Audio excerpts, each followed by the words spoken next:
नमस्कार दोस्तों, स्वागत है आपका अपने चैनल एग्ज़ाम टिप्स पर।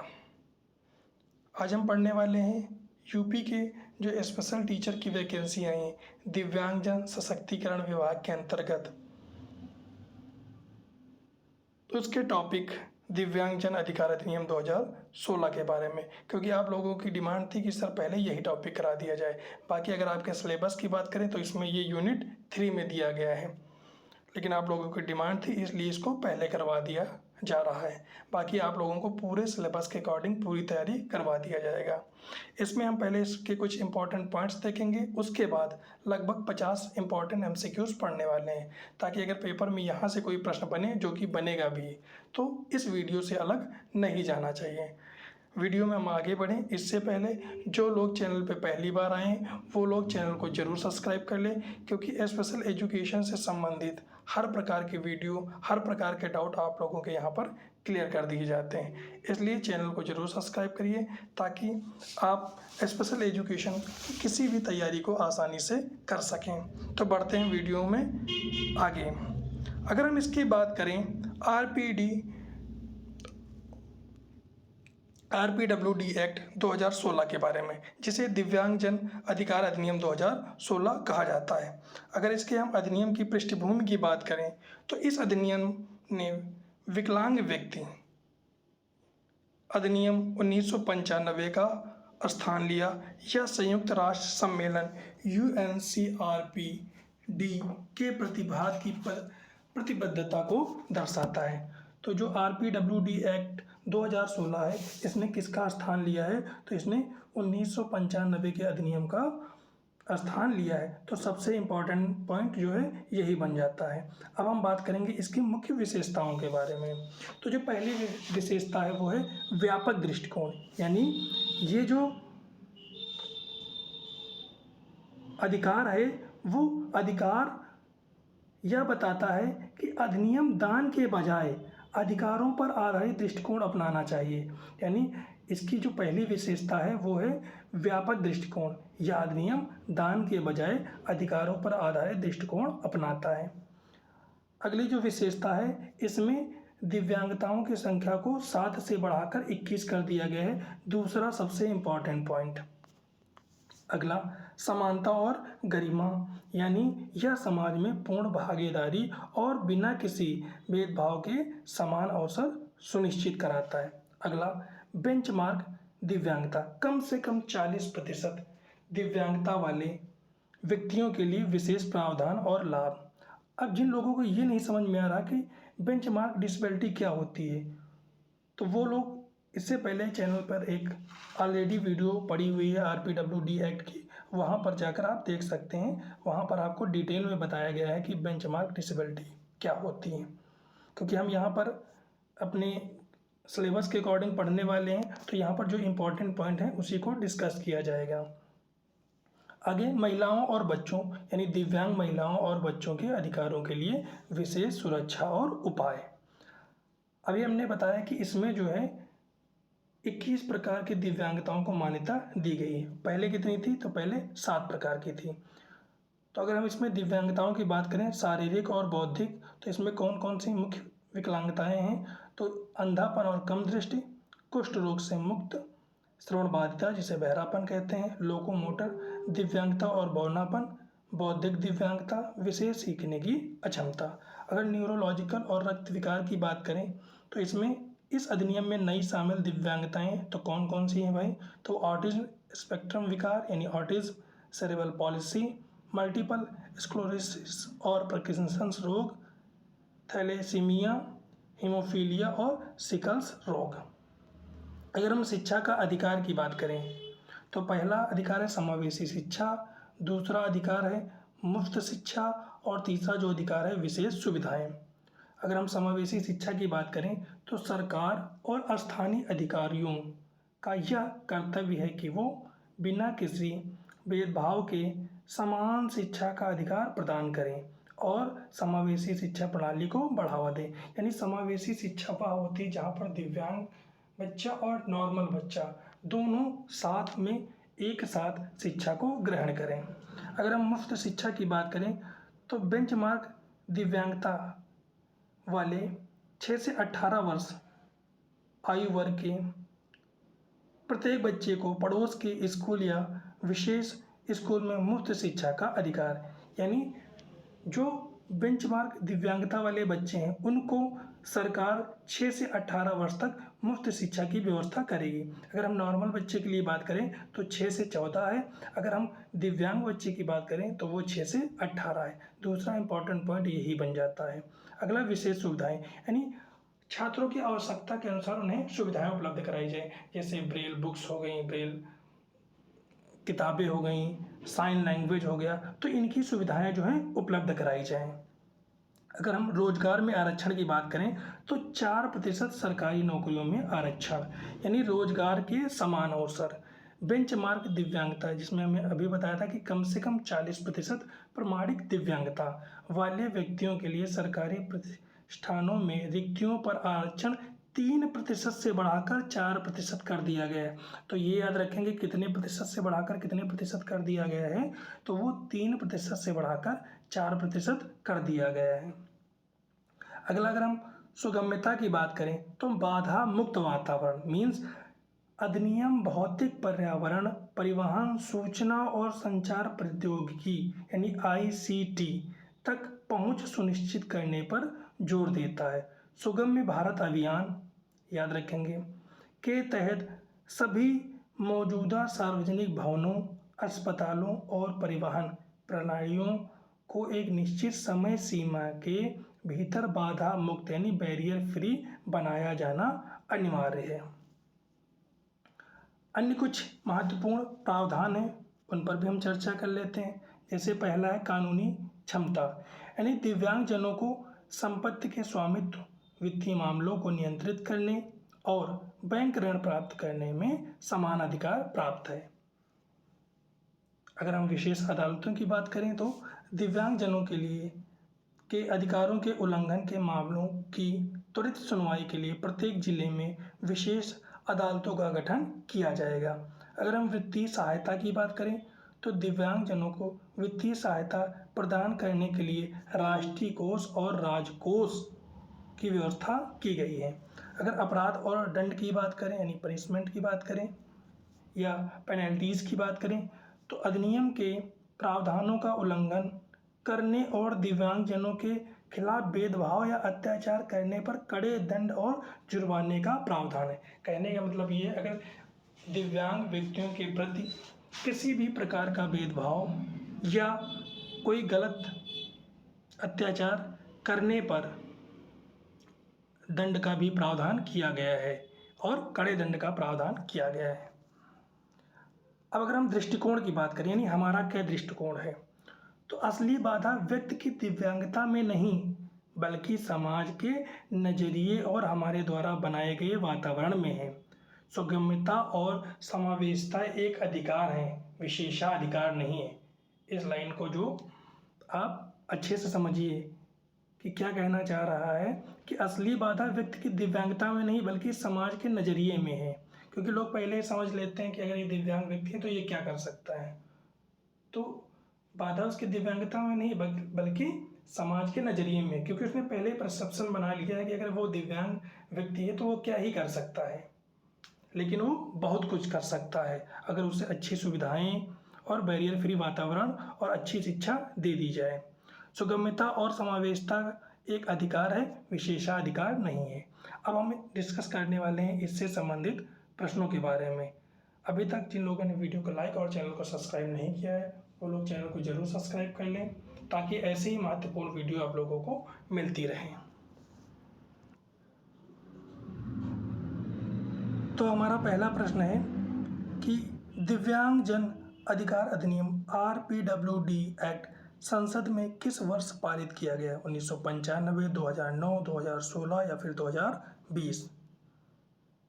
तो ये पास किया गया है 2016 में, यानी इसका जो ऑप्शन सी हो जाएगा वो क्या हो जाएगा? करेक्ट आंसर हो जाएगा। हमारा अगला प्रश्न है RPWD अधिनियम 2016 पूरे भारत में कब लागू हुआ?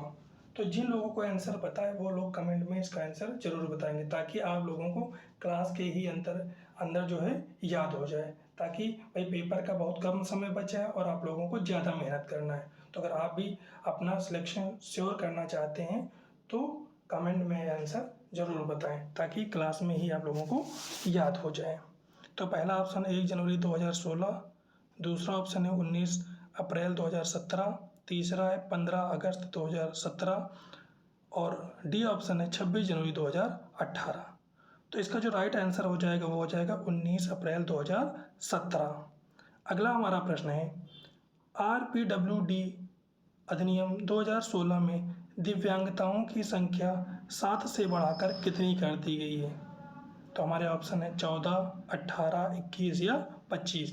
तो इसका जो राइट आंसर हो जाएगा वो हो जाएगा ऑप्शन नंबर सी यानी 21। तो कितनी कर दी गई है? 7 से बढ़ाकर अब 21 कर दी गई है। अगला प्रश्न है बेंचमार्क दिव्यांगता से तात्पर्य उस व्यक्ति से है जिसे कम से कम कितने प्रतिशत निर्दिष्ट दिव्यांगता हो? तो 20%, 40%, 30% या फिर 50%। तो इसका जो राइट आंसर हो जाएगा वो हो जाएगा 40%। अगला प्रश्न है RPWD अधिनियम 2016 के तहत सरकारी नौकरियों में बेंचमार्क दिव्यांगजनों के लिए आरक्षण को 3% से बढ़ाकर कितना कर दिया गया है? 4%, 5%, 6% या फिर 7%। तो इसका जो राइट आंसर हो जाएगा वो हो जाएगा ऑप्शन नंबर ए यानी 4%। अगला प्रश्न है उच्च शिक्षण संस्थाओं में बेंचमार्क दिव्यांग छात्रों के लिए कितने प्रतिशत आरक्षण का प्रावधान है? 3%, 4%, 5% या 6%। तो इसका जो राइट आंसर हो जाएगा वो हो जाएगा ऑप्शन नंबर सी यानी 5%। अगला प्रश्न है निम्नलिखित में से कौन सी दिव्यांगता RPWD एक्ट 2016 में नई शामिल की गई है? तो पहला ऑप्शन है अंधापन, दूसरा है एसिड अटैक पीड़ित, अगला कुष्ठ रोग मुक्त या फिर श्रवण बाधा। तो इसका जो राइट आंसर हो जाएगा वो हो जाएगा एसिड अटैक पीड़ित। अगला प्रश्न है RPWD अधिनियम 2016 किस अंतर्राष्ट्रीय समझौते को पूरे भारत में लागू करने के लिए बनाया गया है? तो इसका जो है राइट आंसर आप लोग कमेंट में ज़रूर बताइए। तो इसका जो राइट आंसर होने वाला है वो होने वाला ऑप्शन नंबर बी और इसका फुल फॉर्म ही याद रखेंगे UNCRPD यानी United Nations convention on the rights of persons with disabilities. तो इसका जो राइट आंसर हो जाएगा ऑप्शन नंबर बी हो जाएगा। अगला प्रश्न है इस अधिनियम का मुख्य उद्देश्य क्या है? इस अधिनियम मीन्स दिव्यांगजन अधिकार अधिनियम 2016। तो दिव्यांगजनों को अलग थलग करना, दिव्यांगजनों का सशक्तिकरण, सम्मान और समाज में पूर्ण भागीदारी सुनिश्चित करना, केवल आर्थिक सहायता देना, विशेष स्कूल बनाना। तो इसका जो राइट आंसर हो जाएगा ऑप्शन नंबर बी यानी दिव्यांगजनों का सशक्तिकरण, सम्मान और समाज में पूर्ण भागीदारी सुनिश्चित करना। हमारा अगला प्रश्न है हीमोफीलिया, थैलेसीमिया और सिकल्स रोग किस प्रकार की दिव्यांगता श्रेणी में आते हैं? मानव विकार हैं, रक्त विकार हैं, बौद्धिक अक्षमता है, लोकोमोटर दिव्यांगता है। तो इसका जो राइट आंसर हो जाएगा ऑप्शन नंबर बी हो जाएगा यानी ये सब क्या है? रक्त विकार है। तो जिन लोगों ने चैनल पर ऑलरेडी RPWD एक्ट 2016 की वीडियो देख रखी है उन लोगों को ये सारे प्रश्न आसान लग रहे होंगे क्योंकि वहाँ पर कई बार या अन्य वीडियो में भी कई बार इन प्रश्नों को कराया गया है। तो अभी तक हमने 10 प्रश्नों को पढ़े हैं। तो आप लोग कमेंट में ज़रूर बताइए इन 10 प्रश्नों में आपके कितने सही हो रहे हैं। हम बढ़ते हैं अगले प्रश्न की ओर। अगला प्रश्न है हमारा दिव्यांग बच्चों की शिक्षा में गैर सरकारी संगठनों यानी जिन्हें NGOs कहते हैं की क्या भूमिका है? तो ये रहे आपके सामने ऑप्शन। तो इसका जो राइट आंसर होने वाला है वो होने वाला है ऑप्शन नंबर बी जागरूकता फैलाना, पुनर्वास सेवाएं देना और समावेशी शिक्षा का समर्थन करना। ये इसका राइट आंसर हो जाएगा। अगला RCI rehabilitation council of India एक सरकारी निकाय है। इसका मुख्य कार्य क्या है? स्कूल भवन बनाना, विशेष शिक्षा के क्षेत्र में प्रशिक्षण कार्यक्रमों और पेशेवरों को नियमित करना, बच्चों को सीधे पढ़ाना या पेंशन बांटना।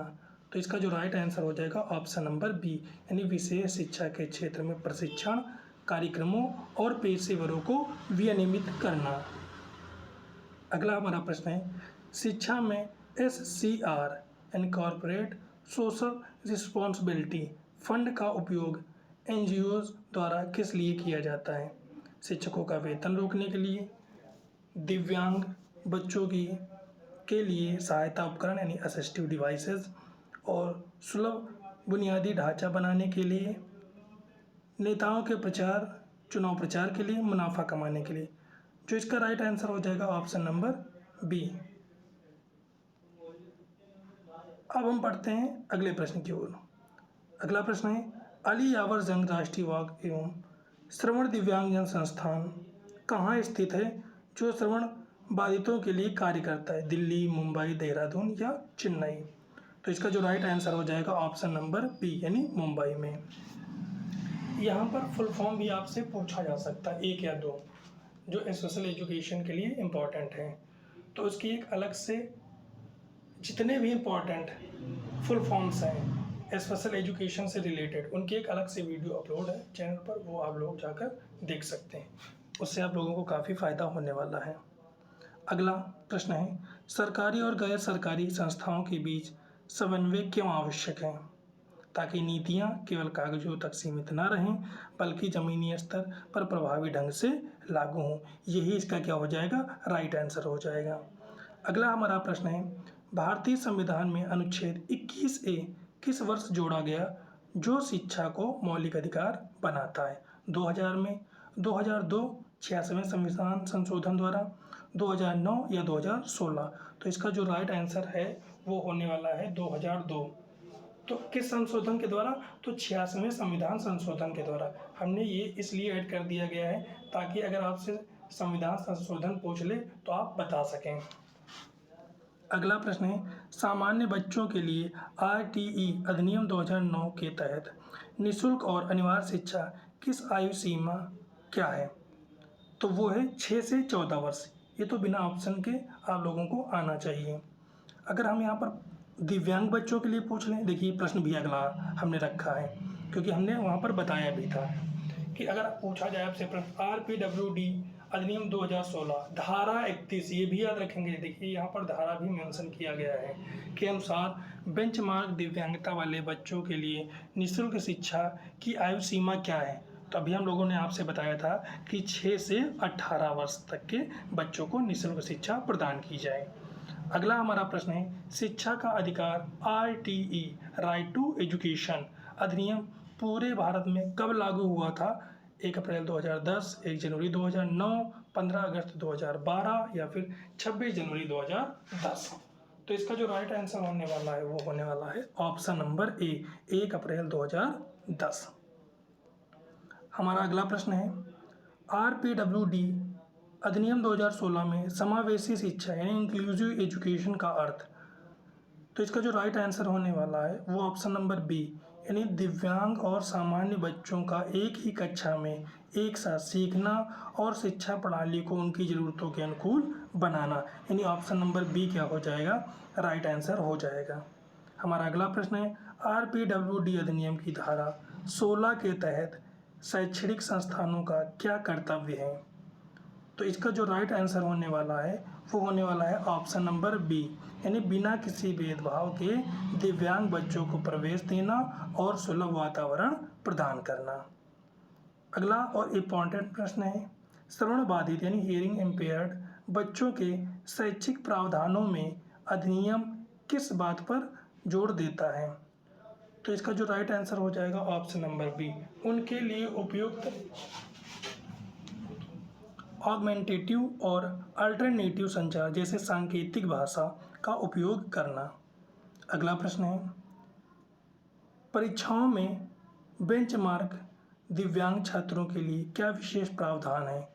तो अगर हम इसके राइट आंसर की बात करें तो ये हो जाएगा स्क्राइब लेखक, यानी जो उसकी हेल्प करे लिखने में, यानी अगर उसका पेपर हो रहा है बच्चे का तो साथ में एक स्क्राइब हो जो बच्चा बोले तो उसे उसकी कॉपी पर नोट कर दें।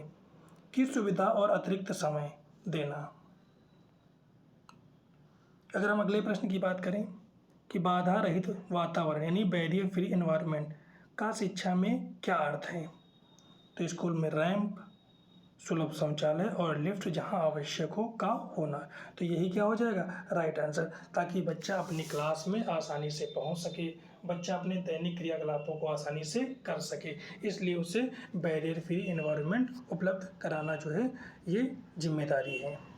अगला आरटीई अधिनियम की धारा 12(1)(c) के तहत निजी स्कूलों में ईडब्ल्यूएस और वंचित समूह जिसमें दिव्यांग शामिल हैं के लिए कितनी सीटें आरक्षित हैं?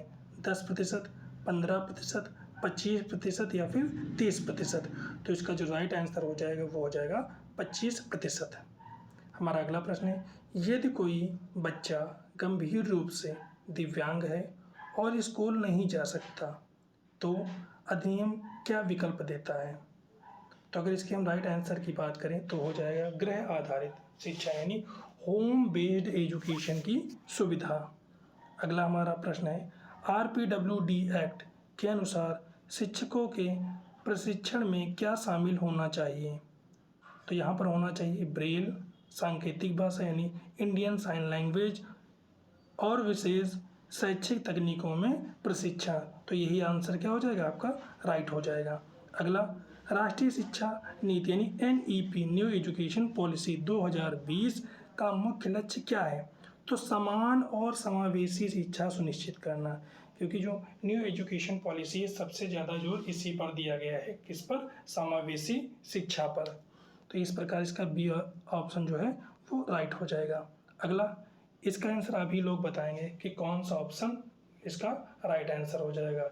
एनईपी 2020 ने 10+2 यानी 10+2 स्कूल प्रणाली को किस नए ढांचे से बदल दिया गया है? तो इसका आंसर आप लोग कमेंट बॉक्स में बताएंगे, क्योंकि इसको डिटेल में समझाया गया है। अगला प्रश्न है, श्रवण बाधित बच्चों के लिए संदर्भ में एनईपी 2020 ने किस भाषा को मानकीकृत करने पर विशेष जोर दिया है? तो भारतीय सांकेतिक भाषा इंडियन साइन लैंग्वेज, जिसे ISL भी कहा जाता है। अगला प्रश्न है, एनईपी 2020 के अनुसार CWSN children with special needs को नियमित स्कूल में पढ़ने के लिए शिक्षकों को किस प्रकार का प्रशिक्षण दिया जाएगा? तो दिया जाएगा वो किसका भाई? क्रॉस डिसेबिलिटी प्रशिक्षण। अगला हमारा प्रश्न है, एनईपी 2020 में छात्रों के समग्र मूल्यांकन के लिए किस नए राष्ट्रीय मूल्यांकन केंद्र की स्थापना की बात कही गई है? तो उसका जो राइट आंसर हो जाएगा वो ऑप्शन नंबर सी यानी परख। अब ये परख क्या है, जिसको भाई डिटेल में जानना है, वो जो हमने दिव्यांग व्यक्तियों के लिए जो सरकारी योजनाएं हैं वहाँ पर इसको हमने बता रखा है। अगला प्रश्न है, एनईपी 2020 दिव्यांग बच्चों के लिए किस चीज़ के उपयोग को अत्यधिक प्रोत्साहित करता है? तो वो सहायक उपकरण यानी असिस्टिव डिवाइसेस और प्रौद्योगिकी यानी टेक्नोलॉजी को। इस प्रकार ऑप्शन नंबर बी हमारा क्या हो जाएगा? करेक्ट आंसर हो जाएगा। अगला प्रश्न है, एनईपी 2020 में SEDG का पूर्ण रूप क्या है जिसमें दिव्यांग बच्चे भी शामिल हैं? तो इसका जो राइट आंसर हो जाएगा वो सोशियो इकोनॉमिकली डिसएडवांटेज्ड ग्रुप्स यानी ऑप्शन नंबर बी। अगला हमारा प्रश्न है, एनईपी 2020 के अनुसार गंभीर और बहुदिव्यांगता यानी मल्टीपल डिसेबिलिटीज़ वाले बच्चों के लिए क्या विकल्प खुला रखा गया है? तो इसका जो राइट आंसर हो जाएगा माता पिता की पसंद के अनुसार गृह आधारित शिक्षा। तो हम पढ़ रहे हैं 35 नंबर क्वेश्चन। अगला जो हमारा क्वेश्चन है वो है, उत्तर प्रदेश दिव्यांगजन अधिकार अधिनियम नियमावली UPRPWD रूल्स किस वर्ष अधिसूचित की गई हैं? तो वो 2017। अगला प्रश्न है, यूपी नियमावली 2017 के तहत दिव्यांगता प्रमाण पत्र जारी करने के लिए कौन अधिकृत है? तो इसका राइट आंसर हो जाएगा मुख्य चिकित्सा अधिकारी यानी CMO द्वारा गठित मेडिकल बोर्ड यानी ऑप्शन नंबर बी क्या हो जाएगा? करेक्ट आंसर हो जाएगा। तो आप सभी लोग कमेंट में ज़रूर बताएं कि ये वीडियो आप लोगों को कैसी लग रही है, क्योंकि ये आप ही लोगों की डिमांड थी कि सर सबसे पहले इस टॉपिक को कवर कराया जाए।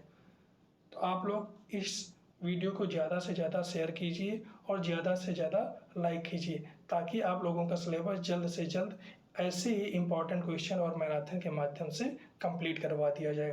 तथा जिन लोगों ने अभी तक टेलीग्राम चैनल और व्हाट्सएप चैनल को नहीं ज्वाइन किया है, वो लोग ज़रूर ज्वाइन कर लें। इसकी लिंक जो है आप लोगों को कमेंट बॉक्स में दे दी गई है और साथ ही डिस्क्रिप्शन बॉक्स में भी दे दी जाएगी।